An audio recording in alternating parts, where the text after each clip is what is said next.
World War II. Nazis are killing civilians. It was called the sardine method. Victims laid in layers, like sardines in a jar. An effective way to exterminate many people in a short time. But this film will not be about the Nazis.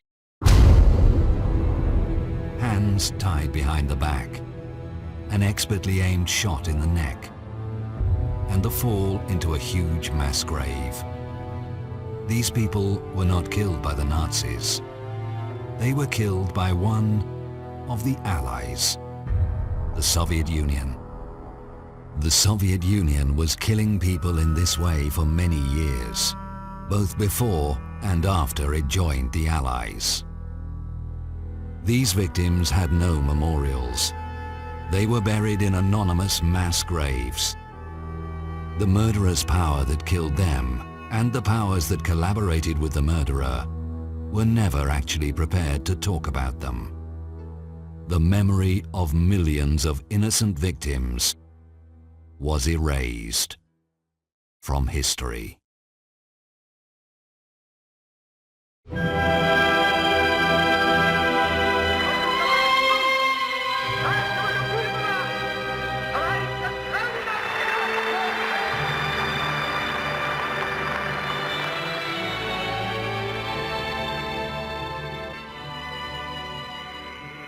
Youth throughout the world likes to make jokes using popular symbols of the past. While the Nazi swastika is considered to be a bad joke, Soviet symbols are not. Communism, after all, was not Nazism. It was about equality and harmony. There was nothing wrong with the idea itself. Well, actually, there was. There was something which made it different from the other utopias. Lenin believed in what he called the war of classes, which meant that the ultimate harmony can only be reached after certain groups of people are killed. Initially, when communists come to power, and that doesn't matter where, let it be in Russia, in Poland, in Cuba, in Nicaragua, it doesn't matter, in China, initially they destroy about 10% of population, and that's very specific. This is used not just to kill enemies, they're not enemies, it's to restructure the fabric of society. It's a social engineering. Top intellectuals, best workers, best engineers, they would kill them all. And then they will try to restructure the new society. Hang at least 100 kulaks, execute the hostages, do it in such a way that people for hundreds of miles around will see and tremble. Lenin. In 1917, the communists seized power. Lenin now had a chance to apply Marxism to real life. Those who resisted were shot. There were terrible massacres against resisting peasants.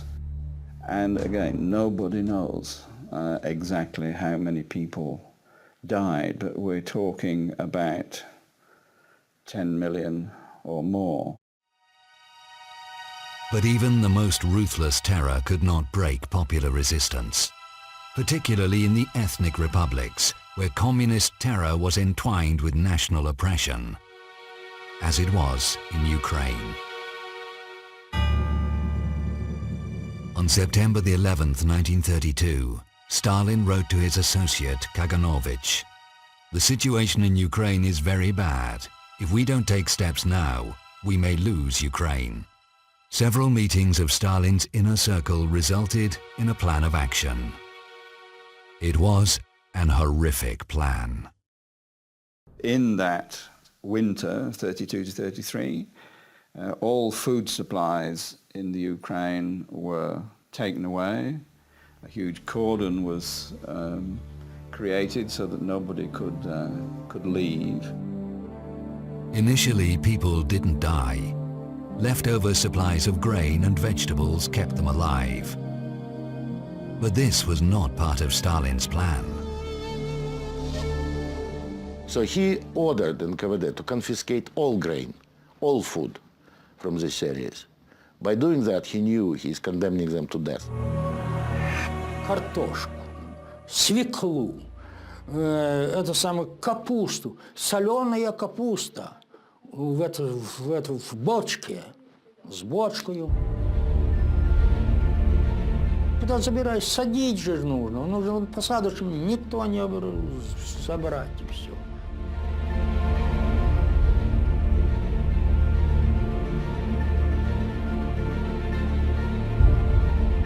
Когда было изъято продовольствие у крестьян, им еще и запретили выезжать, искать его в других местах. Купить, обменять или заработать это продовольствие. And then the hunger began.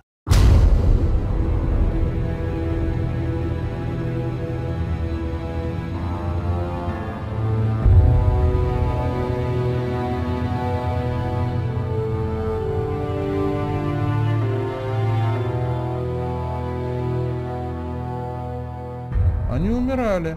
Причем в города их тоже не пускали, старались не пускать. Там стояли заградительные отряды, которые ссаживали этих умирающих, голодающих с поездов. И некоторые умирали прямо вот на вокзалах или на подъездных путях, там, к Харькову, Киеву.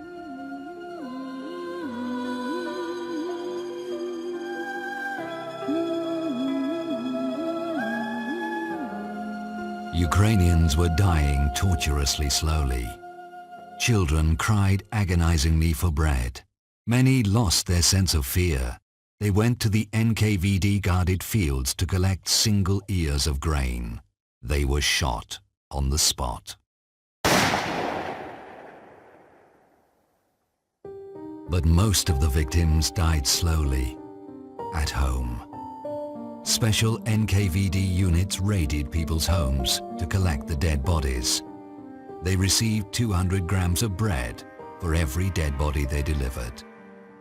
Она заходит. Кто у вас здесь помер? Давай. И там до одной, значит, женщина сама лежит, опухшая, понимаешь. Так, говорит, давай ее сейчас заберем, что она все равно помрет завтра, за ней еще ехать нужно будет, сегодня. Она просит, что да я же еще живу, я жить хочу, я.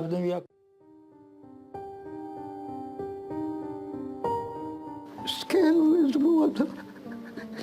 Як стануть землею закопувати, то я мала не ходила на кладбище, а люди такі вже дорослі ходили. Казали, земля ворушилася, як закриють цю землю. Many were buried alive.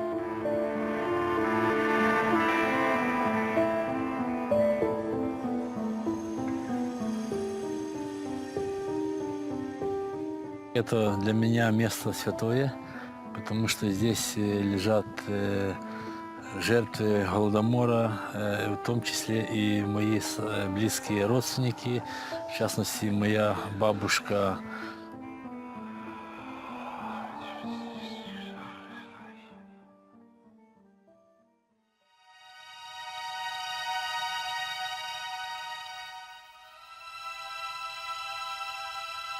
Ten years later, the Nazis will exterminate millions of Jews.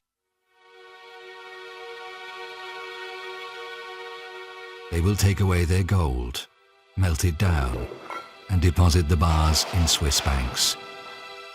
We don't know what communists did with the gold confiscated from these people, and was there any gold? What we do know is what communists did with the grain taken from them. It was exported to the West. Millions upon millions of tons. Despite the famine, the export of Ukrainian grain was increased to the maximum level. The Western media reported both on the scale and character of the famine genocide. Ukrainians were being exterminated in front of the whole world. But the world did nothing to help them. 7 million people were starved to death in the space of 1 year.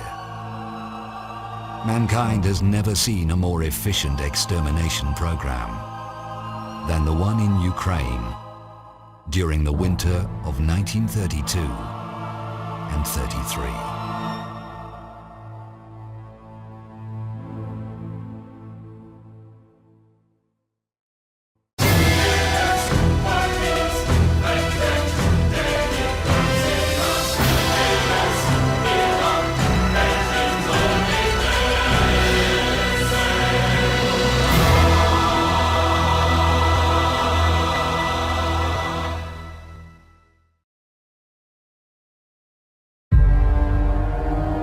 Soviet society was the first communist society on Earth. It was a huge social experiment. The agonizing death of 7 million Ukrainians had a wider meaning in the distorted vision of the communist architects. You have to make the revolution, then establish the dictatorship of proletariat, and then the birth of the new man can be possible. The birth of the new man was the ultimate aim of Marxism, breeding a new evolutionary form of human being who will think, look, and act differently. But communists were not alone in this endeavor. Wir müssen einen neuen Menschen erziehen und zu einer neuen Lebensform zu führen. Hitler's National Socialism was also about creating a new man. In both systems you have an ideology which has the ambition of creating a new man. That means that both systems don't agree with human nature as it is. They are at war with nature, with human nature.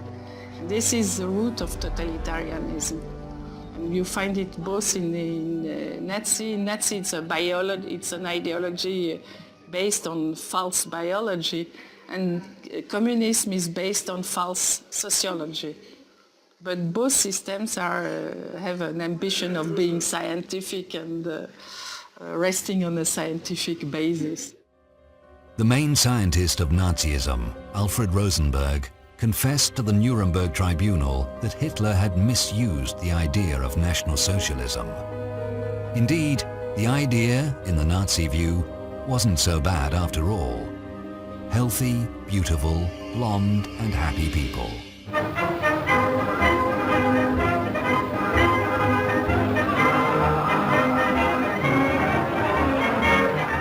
A future society. And without handicapped or Jews. Nearly a paradise. For some reason, National Socialism did not work out, just as the Soviet Socialism didn't. Was ist geschehen? Sag mir, wo die Blumen sind. Mädchen Both left thousands of mass graves, millions of murdered people. Was it coincidence?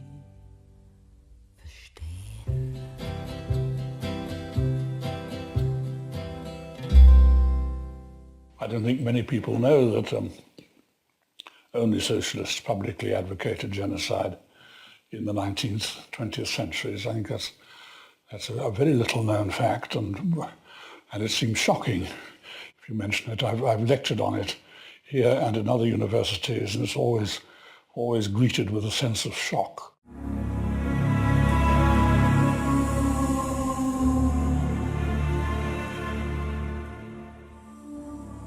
First appeared in January 1849 in Marx's journal Neue Rheinische Zeitung. Engels wrote of how the class war in Marxian terms means that when socialist revolution happens, the class war happens, there will be primitive societies in Europe 2 stages behind, because they're not even capitalist yet. And he had in mind the Basques and the Bretons and the Scottish Highlanders and the Serbs, and he calls them racial trash, Völkerabfälle, racial trash, and they will have to be destroyed, because being 2 stages behind in the historical struggle, it will be impossible to bring them up to the point of being revolutionary. He spoke about the vulgarity and dirtiness of Slavic people, you see. And he thinks, for instance, that Poland had no Poland has no reason to exist. The classes and the races, too weak to master the new conditions of life, must give way. They must perish in the revolutionary Holocaust. Karl Marx. Marx began it. He was the ancestor of modern political genocide. And I don't know that any European thinker of the modern period before Marx and Engels ever publicly advocated racial extermination. I can't find anything earlier, so I presume it starts with them. The teachings of Marx and Engels were carefully studied by Lenin, the man who established the first Marxist country on earth. 1 year after Lenin's death in 1924, the New York Times published a small article, which at the time went almost unnoticed. It was about some newly established party in Germany. The National Socialist Labour Party, of which Adolf Hitler is patron and father, persists in believing that Lenin and Hitler can be compared. Who's speaking? A certain Dr. Goebbels. On the speaker's assertion that Lenin was the greatest man, second only to Hitler, and that the difference between communism and the Hitler faith was very slight, a faction war opened with whizzing beer glasses. Amazing. The future Nazi propaganda minister Goebbels was openly declaring that the difference between Lenin's communism and the Hitler faith was very slight. As we read, it didn't go down well with potential voters, so the Nazis changed their tactics.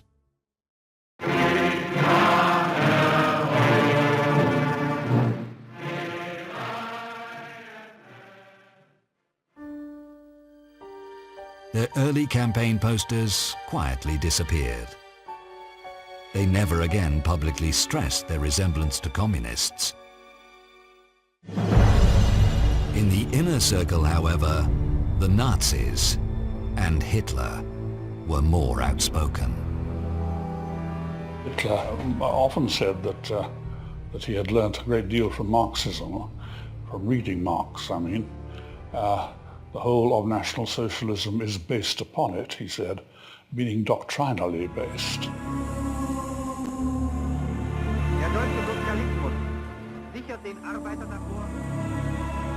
People keep forgetting that Nazi regime in Germany was also socialist. It was, they officially were called National Socialist Workers' Party. So it's a branch of socialism. The Soviets were international socialists, and those were in Germany, National Socialists. So it's the same thing in reality, only slightly different interpretation.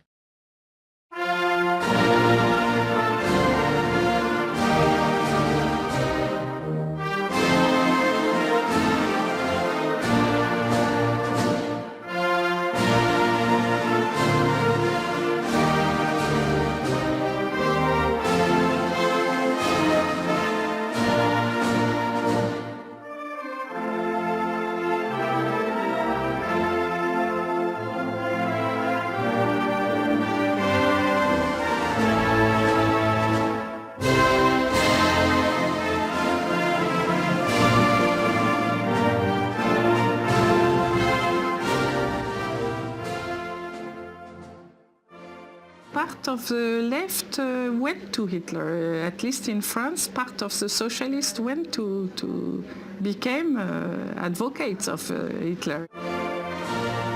The popular British playwright Bernard Shaw supported Hitler in the mass media. The left supported Hitler not because he deceived them. They knew Hitler would kill. He said he would. In fact, it was why they supported him. You must all know half a dozen people at least who are no use in this world, who are more trouble than they are worth. Just put him there and say, sir or madam, now will you be kind enough to justify your existence? If you can't justify your existence, if you're not pulling your weight in the social vote, if you're not producing as much as you consume, or perhaps a little more, then clearly, we cannot use the big organization of our society for the purpose of keeping you alive, because your life does not benefit us, and it can't be of very much use to yourself. Bernard Shaw believed in mass killing by category, not usually by racial category, but by category, you know, the idle, the unfit. Killing off the parasites within society was what Marxian socialism was about. He demanded in a London newspaper that the scientists should devise a humane gas. I appeal to the chemists to discover a humane gas that will kill instantly and painlessly. Deadly by all means, but humane, not cruel.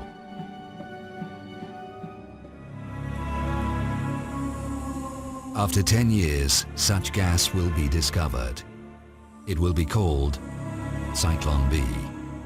The man who oversaw its practical application, Adolf Eichmann, will later testify that thanks to Cyclone B, people in Auschwitz died without pain. Cyclone B was a humane gas. Yes, Eichmann will use the very same words. It must be said, though, that Bernard Shaw, as well as the left in general, fundamentally opposed Nazism, because Hitler had distorted Marxism beyond recognition. Gassing people based on their nationality was absolutely inexcusable. The selection should be based on class. Hitler got it all wrong. Absolutely different people needed to be killed. The only true Marxist country on earth was the Soviet Union. It exterminated strictly according to Marxist teaching, the class enemies. In general, the process was pretty similar to the extermination of the Jews. First, the victims were ridiculed and publicly humiliated. And then they were killed. Millions of them.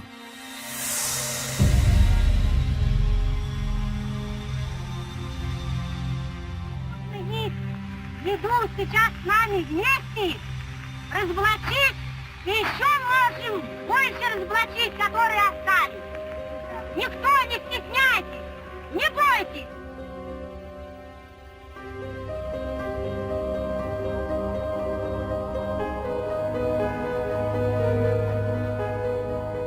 If the enemy does not give up, it must be exterminated. В 30-е годы была заведена отработана вся эта технология расстрелов и убийств. Значит, практически каждая область, административная область, имела свою зону, где, захоранивали этих расстрелянных. The shooting itself was carried out in prisons. In the basements there were special shooting chambers, with concrete walls and with a runnel to channel blood.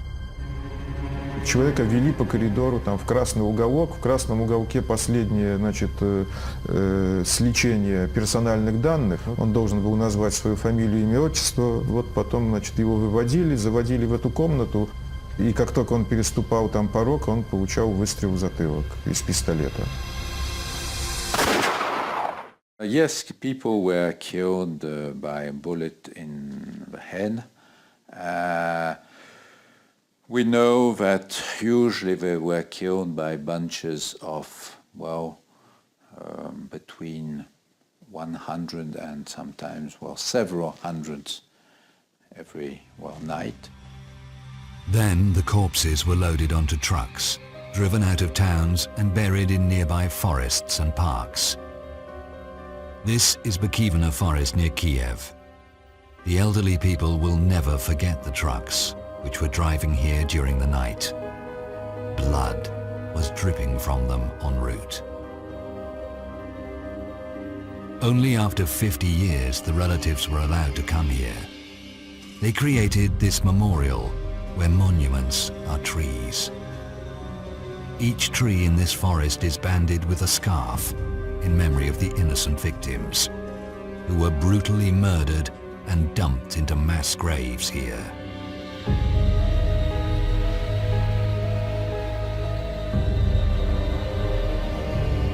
Bykivna, Butovo, Leningrad, Vinnytsia, Kharkov. Mass graves littered the whole country.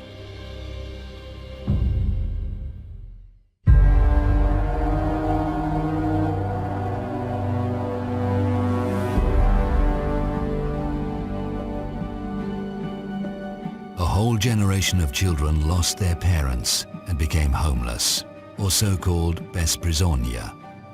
Millions of them were begging for bread in the streets of Soviet cities. It was an embarrassing sight, especially if foreign friends came to visit Moscow. And Stalin tackled this problem. Stalin authorized in the middle of the 30s, because there was this problem of besprizorny, he authorized the children to be shot from the age of 12.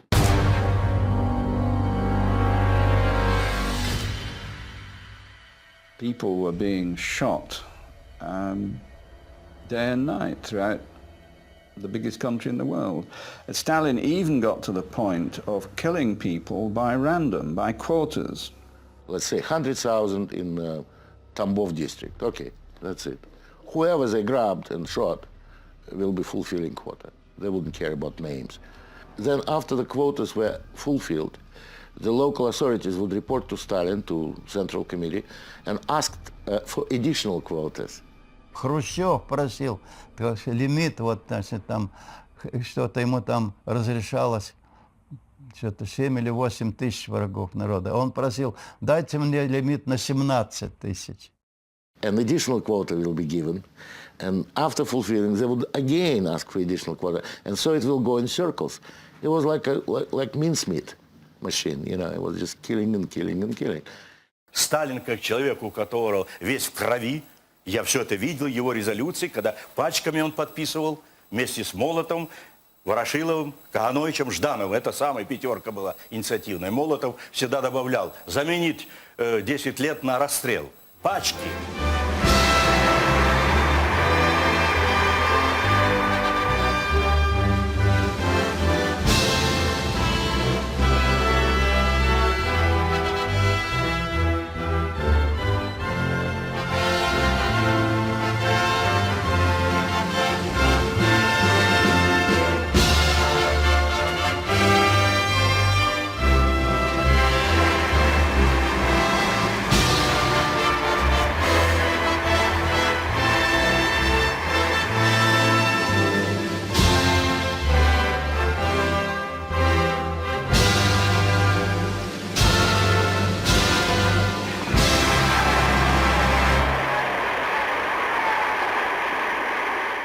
И в результате вот только за эти с 1937 года по 1941 11 миллионов человек. 11 миллионов. Можете себе представить? Какие масштабы репрессий своего народа?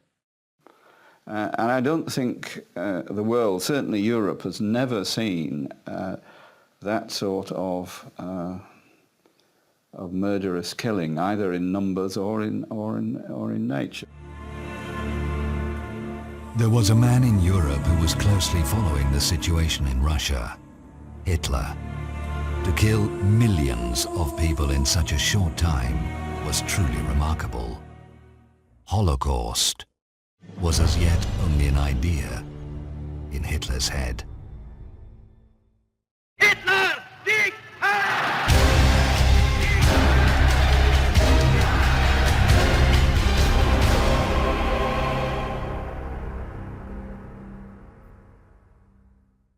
Vor uns liegt Deutschland, in uns marschiert Deutschland und hinter uns kommt Deutschland.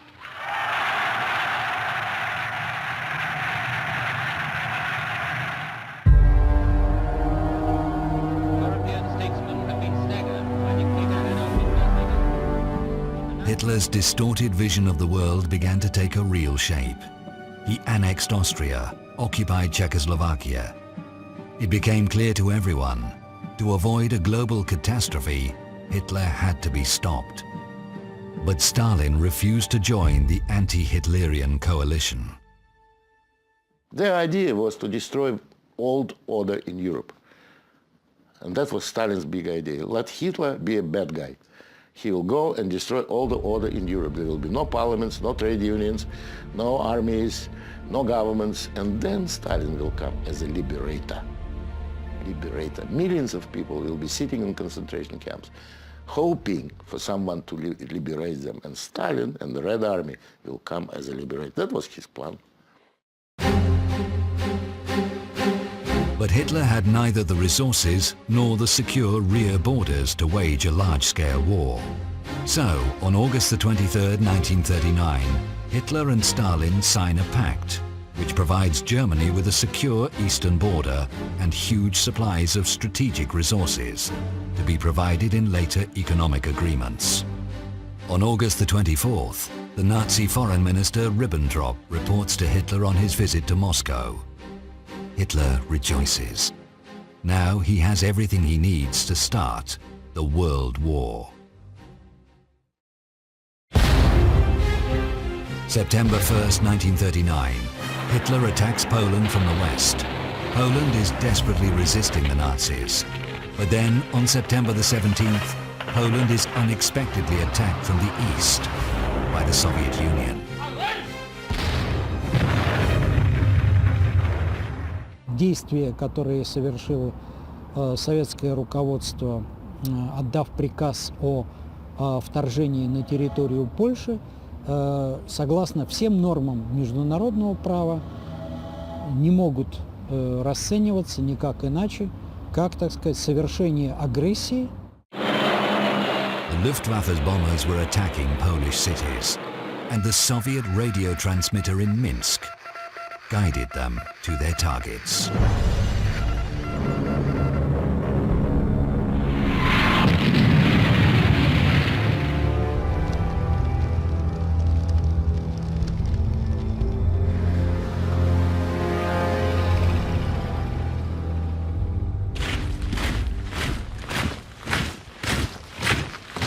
The Red Army looked different then. It entered the Second World War, side by side, with the SS. Local populations sometimes could not tell the difference between the two. So, to be sure, they addressed both. The German army met the Red Army in the middle of Poland, and then the two totalitarian monsters, Soviet and German, divided the country between them. The Soviet press depicted the whole thing as a fight against Polish fascism. The peace-loving Nazi Germany and the Soviet Union were fighting aggressive Polish fascism.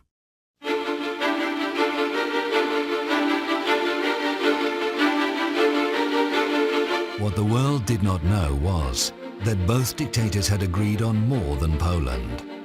In a secret protocol signed in the Kremlin a week before the war started, Hitler and Stalin agreed on the division of Europe. Сначала в этом проекте, который предлагал Риббентроп, этого не было. И вот как ни странно, инициатором составления вот этого тайного дополнительного договора был Сталин сам. А мы отрицали, понимаете, потому что он настолько, как говорится, агрессивный, что это не к лицу коммунистической партии, и отрицали, что не было такого до последнего дня все время отрицали. By this secret protocol, Hitler gave the green light for Stalin to occupy a number of European countries. The first on the list was Finland. When the first bomber planes came to bomb Helsinki, you know, the autumn, November 39, Finns thought that those Russian bomber planes were lost, simply that they're bombing Helsinki by accident. Again the Russian bombers zoom over Helsinki. Again a proud city is shaken by the roar of destruction. Just feel your own heart beating faster as you see the buildings falling under the impact of the bombs. Moscow labeled Finland a fascist regime and launched a massive ground attack.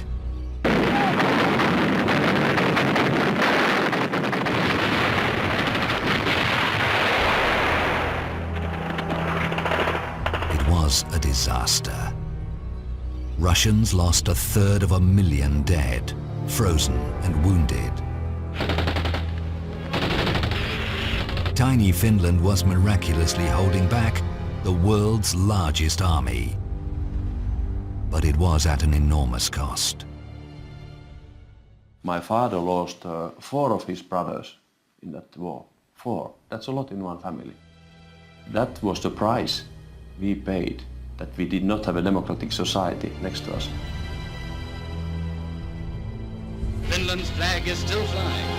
Though she may pass through the valley of sorrow, though she may lose her liberty and her land, she fights on. Yet another air raid on Helsinki. This time the camera catches the horror these dastardly attacks bring into the lives of the children as they dash terror-stricken to the shelter.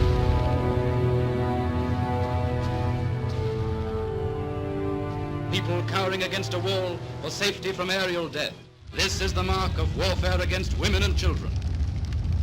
As the Russians retreat from the Arctic villages, even if they can't win, they can still burn and destroy. For its brutal aggression against Finland, the USSR was expelled from the League of Nations. The Kremlin's rhetoric about a fight against Finnish fascism was not taken seriously. Only 3 countries had previously been labeled as aggressors by the League: militaristic Japan, fascist Italy, and Nazi Germany. Now they were joined by the Soviet Union. In Europe, the Soviet Union had only one ally left: Hitler.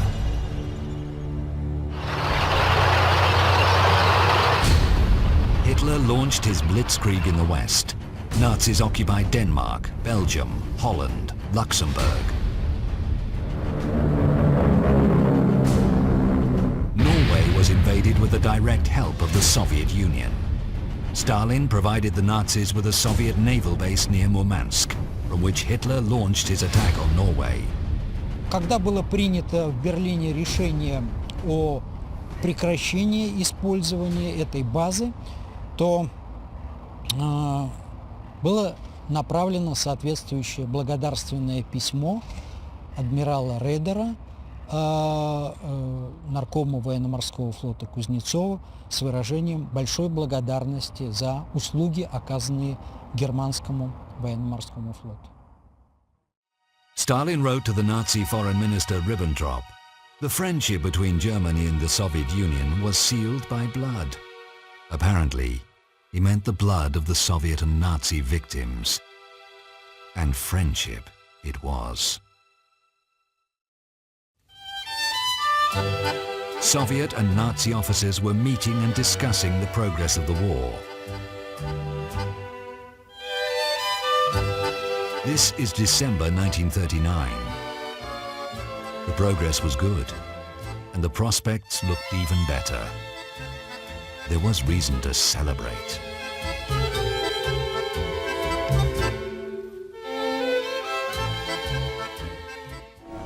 Nach den ersten russischen Getreidelieferungen trifft an den Übergang. The Soviet Union became the main supplier of resources for the Nazi war machine. Thousands of tons of oil, iron ore, construction materials. Even trainloads of Soviet grain were sent to the German army.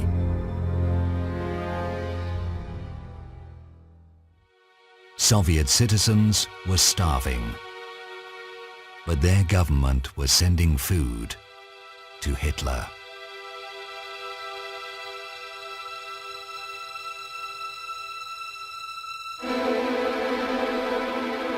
The Soviet Union went even further. It persuaded the communist parties of Europe to sabotage the resistance movement and to support the Nazis. Comforting to see Parisian workers talking to German soldiers as friends in the street or at the corner cafe. Well done, comrades, and keep it up.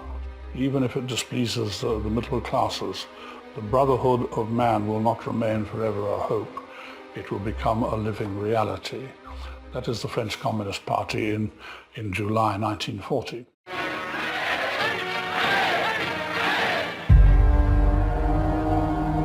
Communist Party say today that they were resistant well before the June 1941 when Soviet Union was attacked. In fact, they were in fight with the Maréchal Pétain's government more than the German.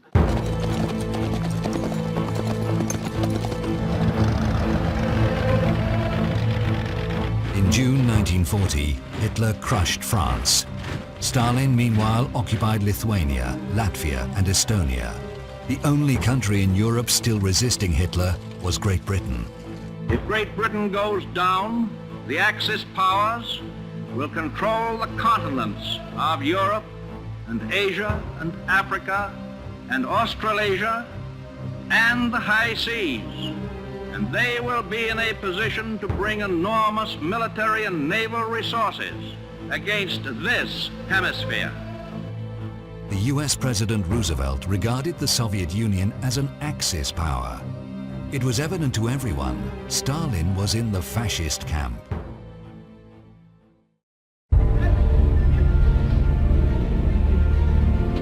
The Soviet Premier Molotov went to Berlin to discuss the post-war world order.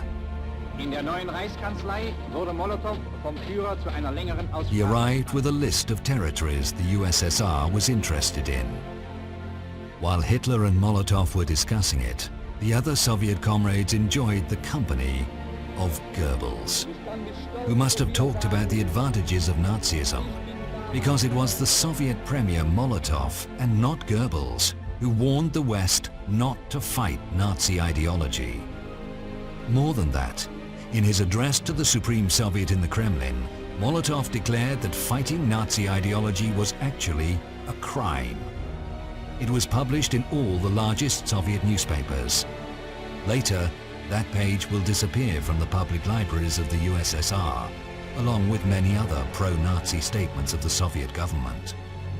But why was fighting Nazism a crime in the Soviet view? Because mass killings and concentration camps were based on that ideology. Work makes you free.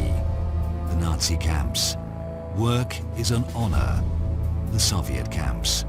If someone wanted to fight the ideology behind it, he would end up fighting the Soviet regime too. Molotov knew it. After all, he was the one who personally monitored the extermination of 7 million Ukrainians. Himmler monitored extermination of Jews. Both men agreed that for the common good, certain groups simply needed to be killed.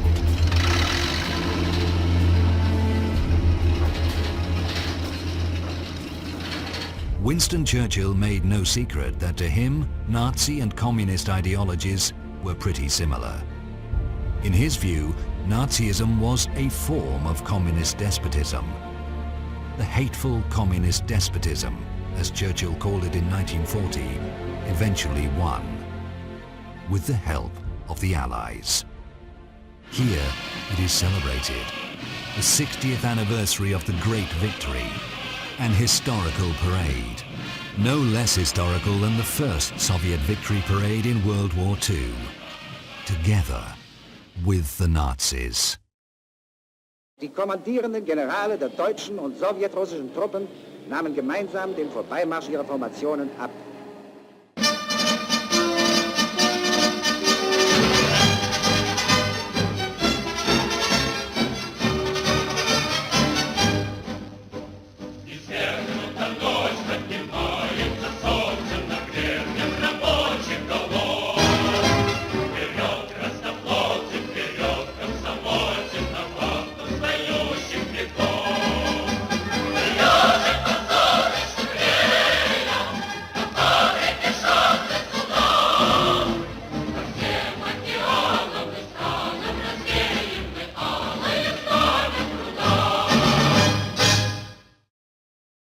The Soviets never emphasized that they were parading under the Nazi flag.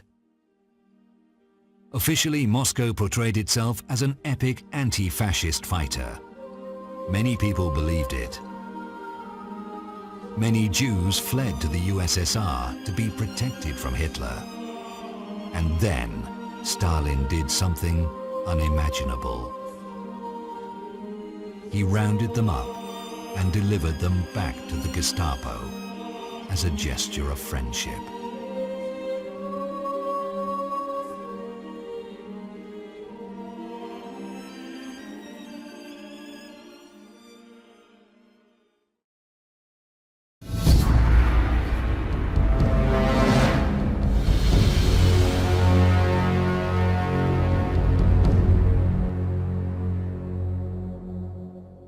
Take a look at this footage again. The Soviet officer greeting his SS colleagues with a Nazi salute. The Nazi SS and the Soviet NKVD, the Stalin security police, cooperated very closely. Archive documents reveal the enormous scale of this cooperation. Lists and lists of German communists and Jews which Soviets were delivering to the Nazis. December 1937, April 1938, May 1938, November 1938. Most of these people perished in Nazi concentration camps. But the SS-NKVD partnership was not limited to the extradition of common enemies. NKVD was training Gestapo. The Soviet machinery of terror had been operating for 20 years before the Nazis even started. Делегация германских гестапо, СС приезжает в Советский Союз учиться, как строить концлагеря. Посещали концлагеря, как это нужно, как огораживать, как ставить. The Soviet officers, in turn, went to Nazi-occupied Krakow to meet with their SS colleagues. The Jewish question was high on the meeting's agenda. Soviet officials coordinated the deportation of Jews personally with the SS Brigadeführer Otto Wächter, one of the masterminds of the Holocaust. He moved the Jews to the Krakow ghetto and later arranged their extermination in gas chambers. The fact that the Soviets collaborated with the SS is not denied by Russia anymore. What is still denied is that this collaboration was based on a written agreement.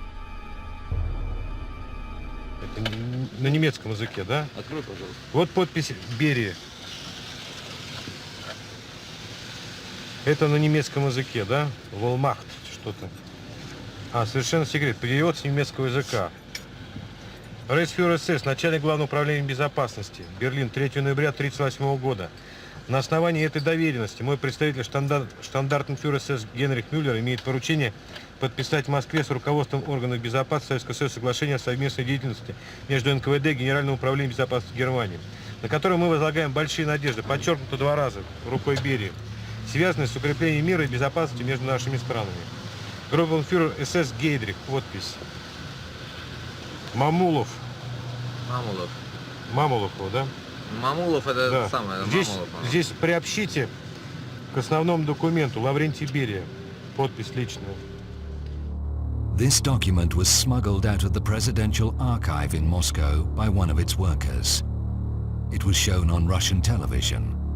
Later, this footage disappeared from the TV archive. Ты хотел почитать, что внутри? Я сейчас. Нам показать. Ну давай обсуждать, потому что эта страна должна знать, потому что это геноцид.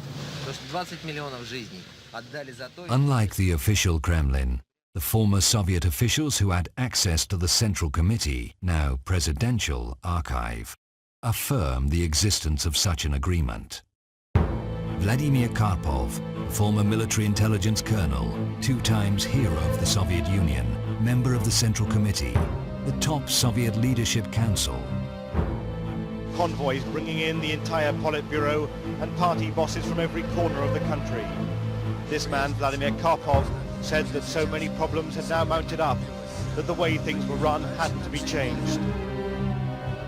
We spoke with Mr. Karpov in his Moscow apartment in Kutuzovsky Prospect 26, the house of the former KGB chief Andropov and the Soviet leader Leonid Brezhnev.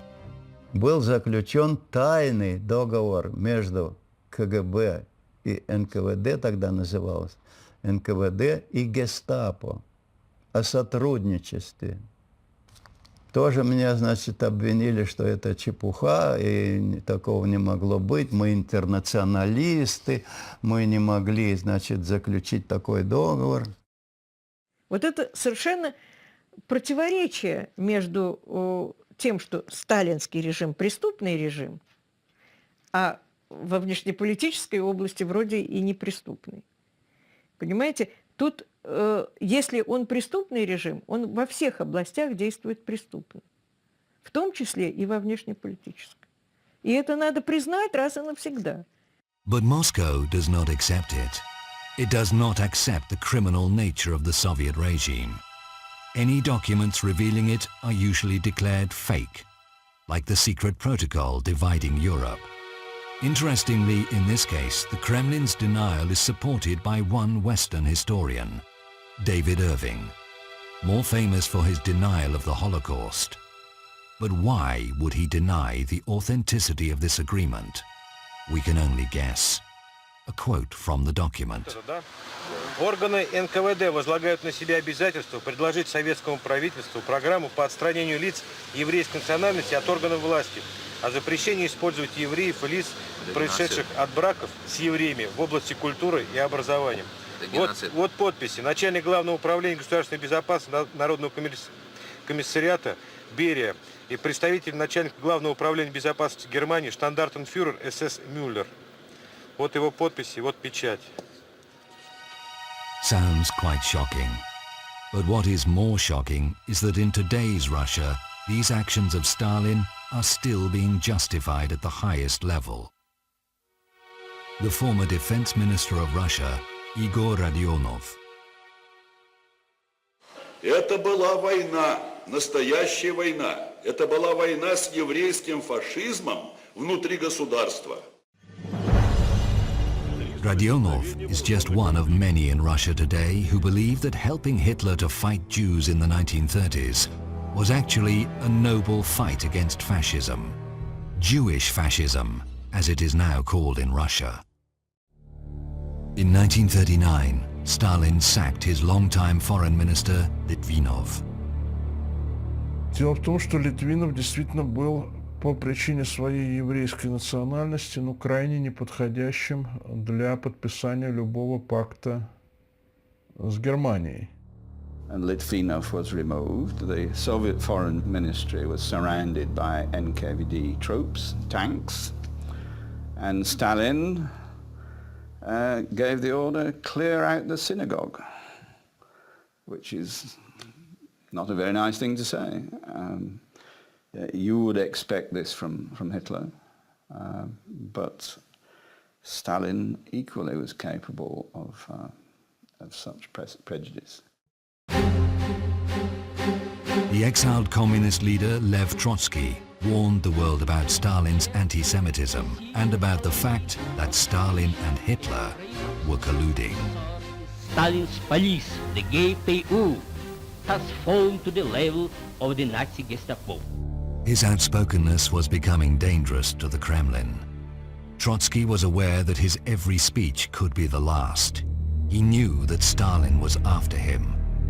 But even in his worst dreams, he could not imagine that his death will be so agonizing.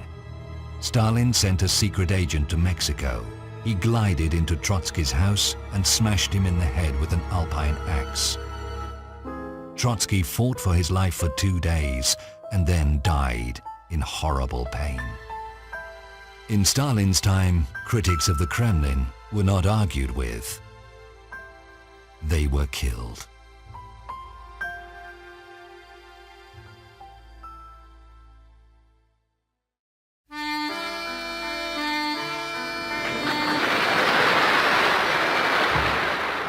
The Soviet Union, like Nazi Germany, did not just commit criminal acts. It was a criminal enterprise in its very essence. To become a member of Stalin's Politburo, one had to take responsibility for murder. To be trusted, like in a criminal gang. Stalin rarely signed execution orders alone. The other Politburo members also had to put their signatures on the death lists. Even those who later condemned Stalin were responsible for mass murder themselves. Comrades were united by common crimes.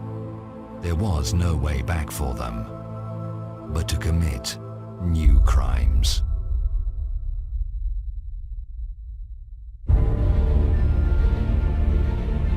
In March 1940, in a forest near Katyn village, 8 huge pits were dug. Heavy trucks brought in people. They were Polish army reservists, doctors, engineers, teachers. They were ordered to get out. No one was supposed to see what happened next, but the noise of trucks deep in the forest seemed unusual to the forester. He was locked in for 25 years, incommunicado, under a false name. They could have killed him. For some reason they didn't. I don't know why.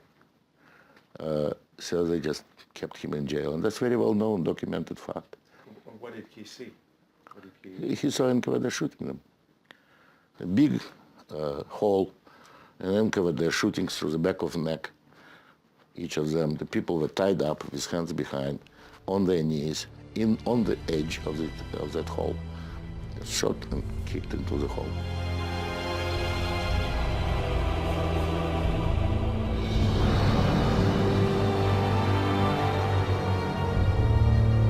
Политбюро ЦК ВКПБ приняло решение всех этих военнопленных из этих 3 специальных лагерей расстрелять.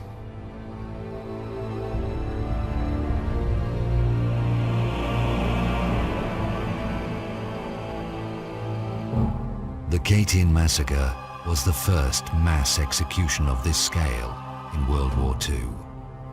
Nazis will follow suit only later. Mass murder in Katyn unleashed the industrial killing, which will soon turn World War II into the most bloody carnage in human history.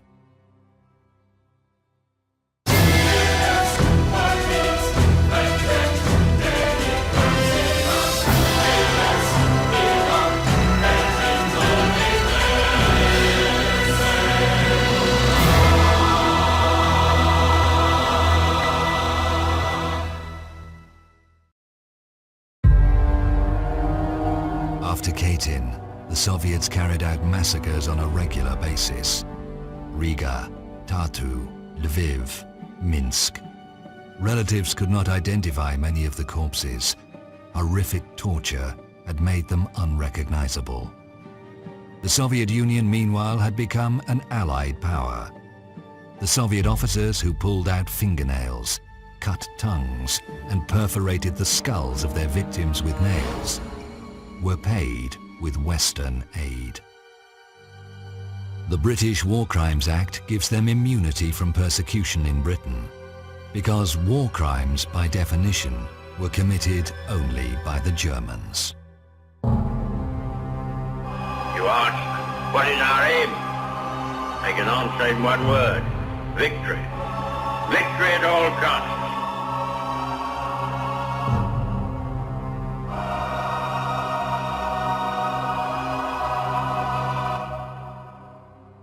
The entire Western world has lived for 60 years on the assumption that all crimes were Nazi crimes, and it's very difficult to change it.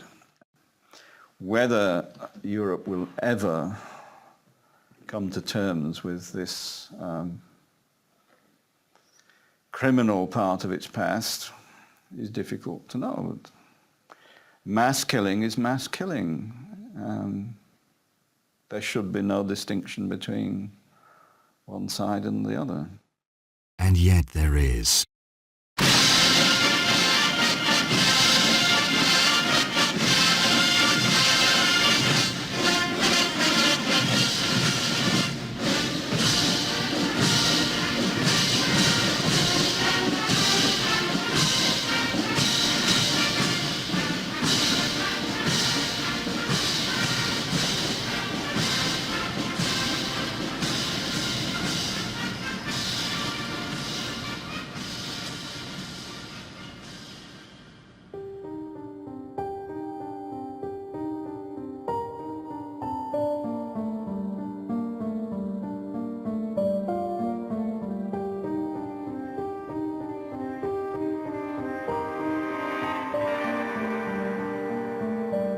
The Soviet officers who shot more than 20,000 unarmed people were decorated.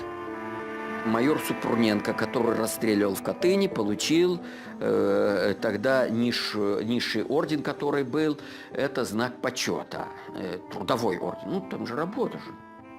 А Серов, который потом был председателем КГБ, он за расстрел польских офицеров получил орден Ленина. Это была высшая государственная награда.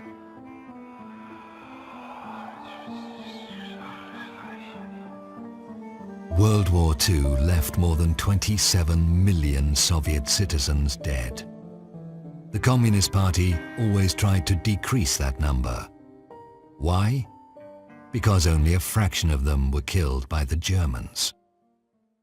You have to remember that when the Red Army marched, behind the Red Army was a second army, the NKVD army, which had its own tanks, its own machine guns and so on, firing forward so that nobody could move back.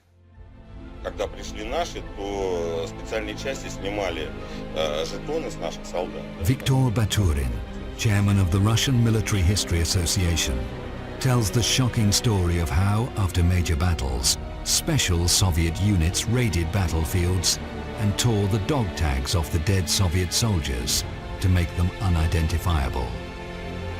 No other country in the world has treated its war dead in this way. Due to the appalling policies of the Soviet authorities, more than 1 million Soviet citizens joined the Nazi side. Клянусь быть верным и беспрекословно повиноваться вождю и главнокомандующему всех освободительных армий Адольфу Гитлеру. They were turned against their own people. Those who refused were ruthlessly dealt with by the Nazi collaborators. А если среди нас найдутся шкурники или провокаторы, то мы сами беспощадно расправимся с ними. The Great Patriotic War was drawing to the close. Stalin was at the height of his glory. He knew quite well that nobody would ever judge the vanquisher of Hitler. So, at the end of the war, he carried out some of his most horrible crimes. Stalin exiled about a dozen of nations completely, part and parcel, young and old, women and men, even members of the Communist Party among them. They were all exiled to Central Asia, to Kazakhstan, Chechens, Ingush, Kalmyks, Karachaevs, Crimean Tatars, a dozen of nations completely wiped out. The Soviet deportations, although on a much bigger scale, were similar to deportations by the SS. The descriptions are just horrific. 60, 70 people in a closed cattle truck with no sanitary provisions, just a hole in the floor, packed so tightly that they had to stand up, they couldn't sit down. And when the train stopped, they would unload hundreds of corpses of people who died on the way. Un tā vilkām trīs, vēl divas krievietes ar ragutiem vilkām skatiem. Šausmīgs sniegs bija par upi vilkām. Bet tad tiešām, ka Mandēliņu vilka, tad tos sargi bija noņemti. Tā jau viss, kas mira, bērns glabāja pie privātajiem. Tos neskaitīja, ka tie ir apcietinātie, tos pie privāti. Mums jau raka purvā. Un tad viens atkal bērnīši nomira. Tad es neatceros, cik vai bija pusgads vai gads bija. Tad es atkal vilku to, un tad es tikko aizgājis pie savu dēlu. Un tā bija pēdīga reize. Vienreiz es apcinu.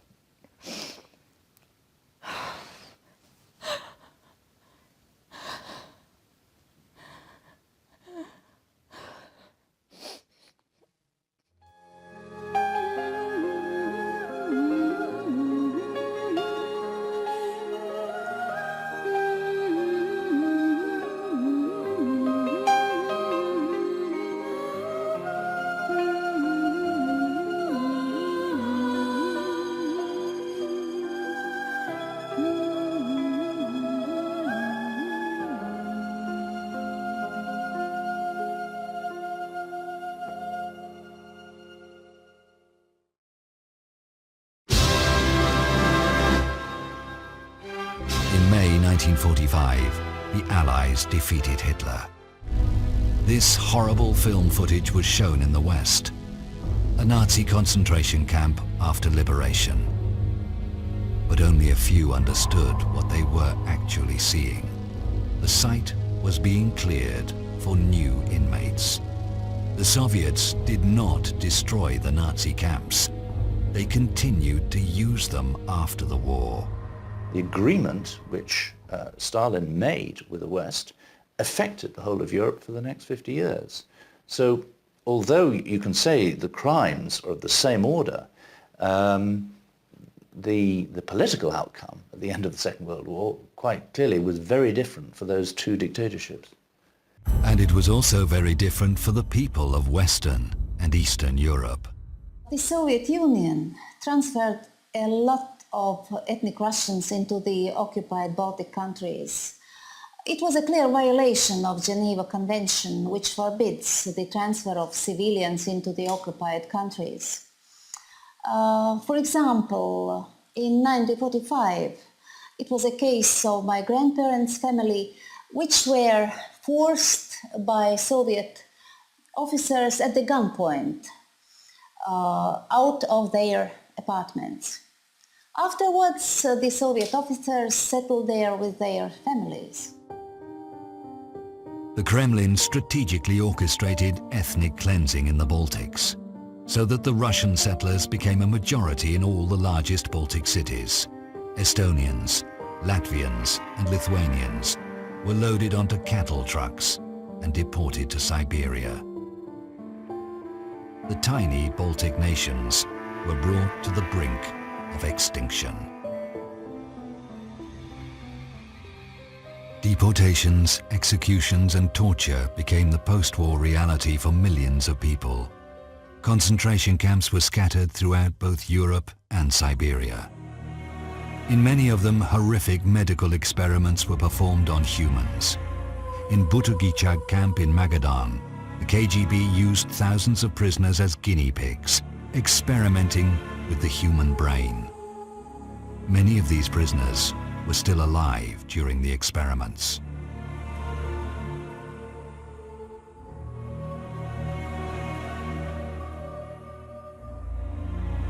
All of this happened after Nazism was defeated and memorials made to its victims. The victims of the Soviet death camps were buried in numbered graves. There is no memorial here, just a pile of the shoes of murdered victims, children's shoes among them.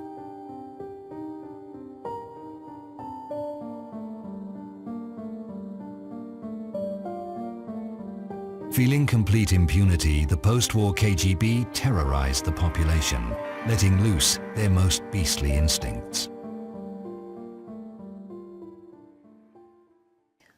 Mēs izgājām ārā, un tur pie verandas bija liela asinspeļķe.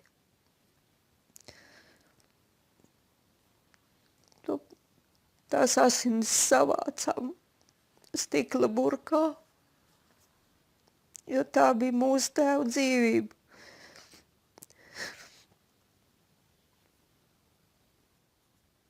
Man ir grūti stāstīt, man tā kā uzplēst ir jauna rēta un tāda, ka lasiņo.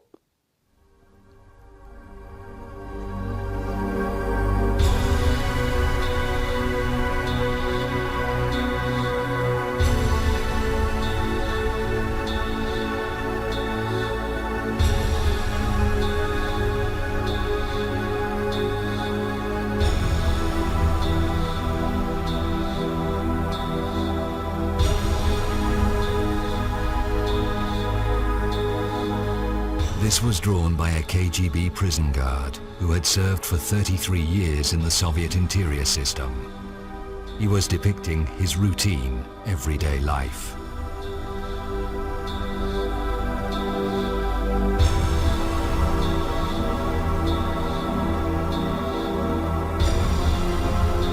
Who were these men? Who were doing these atrocities? Meet one of them.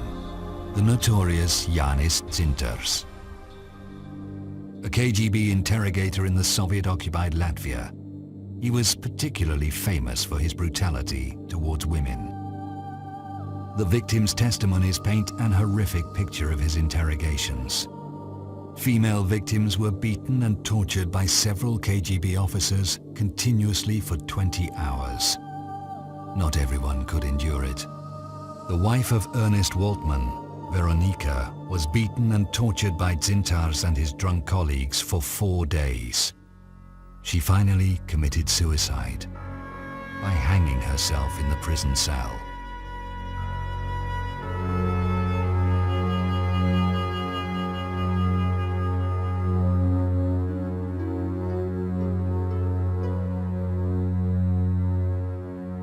When the Soviet Union collapsed, Dzintars fled to Russia.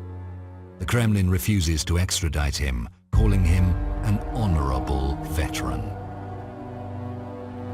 With the hands of these KGB veterans, the Soviet Union terrorized and tortured innocent people.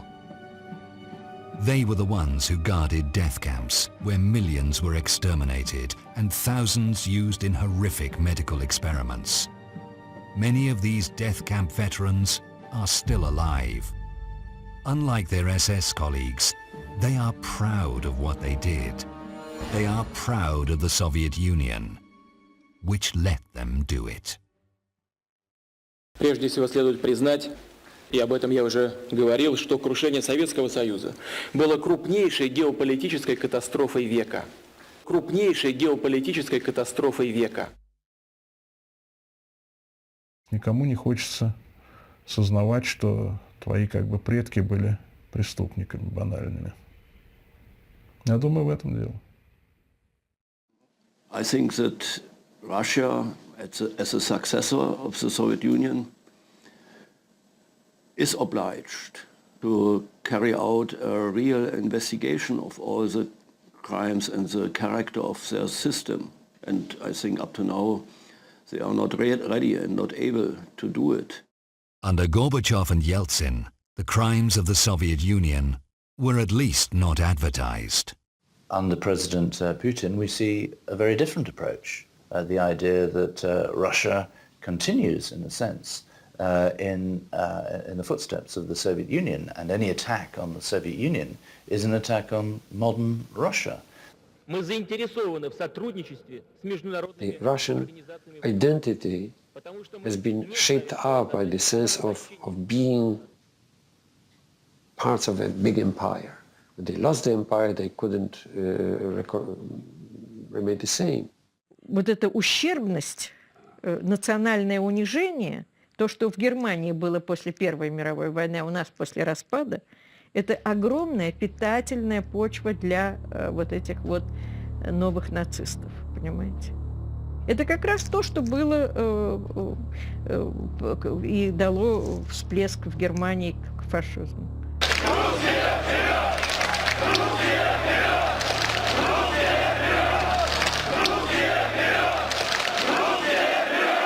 Со времен прихода Путина к власти, практически с конца 90-х годов, с началом Второй Чеченской войны, идет массовая ксенофобская пропаганда сверху.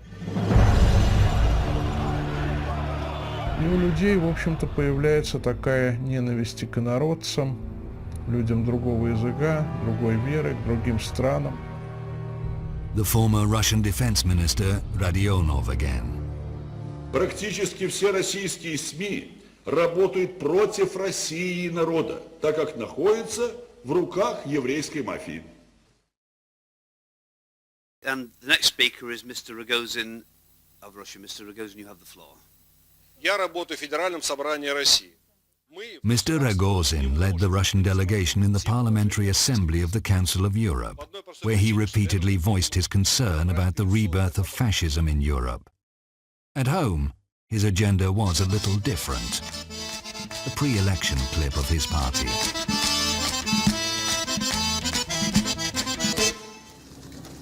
Понаехали тут.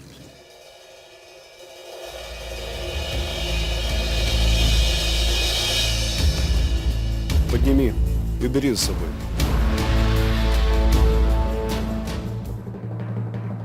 Ты русский язык, понимаешь? Let's rid Moscow of trash. Депутат Куринович, пожалуйста, вам слово. Я депутат Государственной Думы, фракции ЛДПР Куринович Николай Владимирович, член комитета по безопасности. Хотел бы в своем лице приветствовать всех национал-патриотов России. Слава России!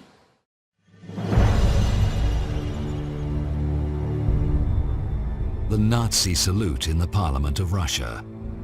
If you think it can't go any further, you would be wrong.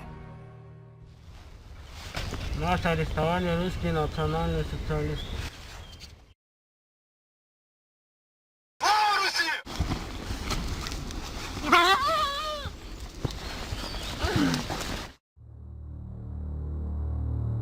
This shocking video is one of hundreds published on the website of the Russian National Socialists. When it made it to the front pages of the world media, the Russian authorities finally closed the Nazi site, declaring it American provocation. The whole thing was turned into farce, questioning the genuineness of the video. Unfortunately, the murders captured on these videos turn out to be genuine. Hundreds of them every year, all over Russia. And the grief of the loved ones is also unspeakably genuine. Turning human tragedy into a farce has become a norm in Russia. Ridiculing the Ukrainian famine or the Jewish Holocaust is the norm. Because killing can be justified, especially if it cleanses society.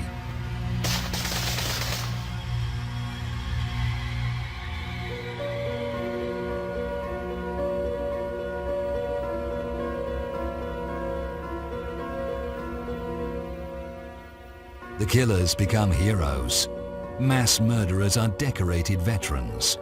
Young people are taught that the crimes these people have committed against humanity are heroic deeds.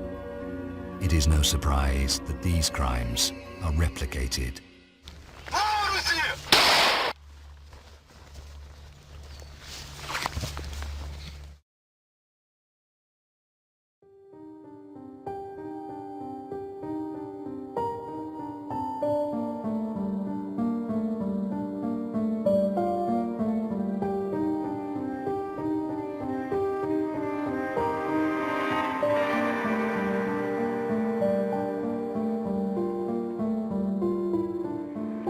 Europe now has the opportunity to condemn these crimes and to demand the extradition of those who committed them.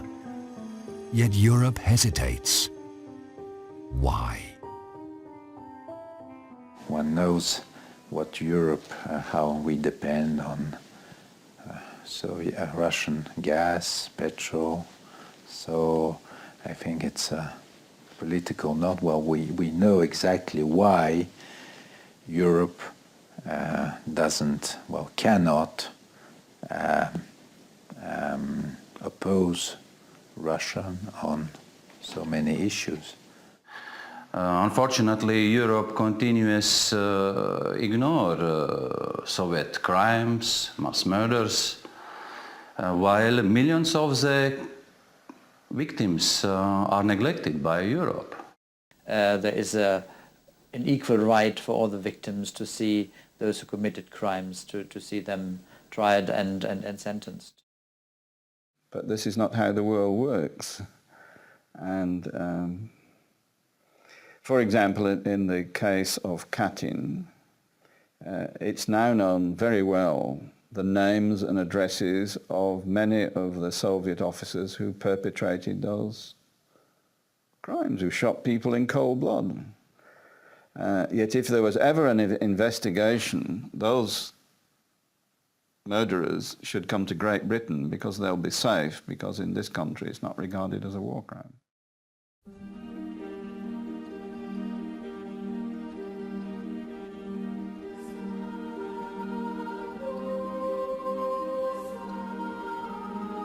And the other Soviet crimes are not regarded as crimes either. Their victims are quietly passing away, receiving no comfort, no justice. In the European Union, that is reserved for other victims. Looking at this grey monument in the very centre of Europe, one can't help thinking that it stands here because, deep in their hearts, many Europeans still believe in what these two men so persistently maintained. That when inferior nations are being killed, it cannot be seen as a crime, because it makes way for the more advanced nations to build a better life. While this idea is alive, and while the spectre of these two men is haunting Europe, it will be very hard for its various nations to be truly united.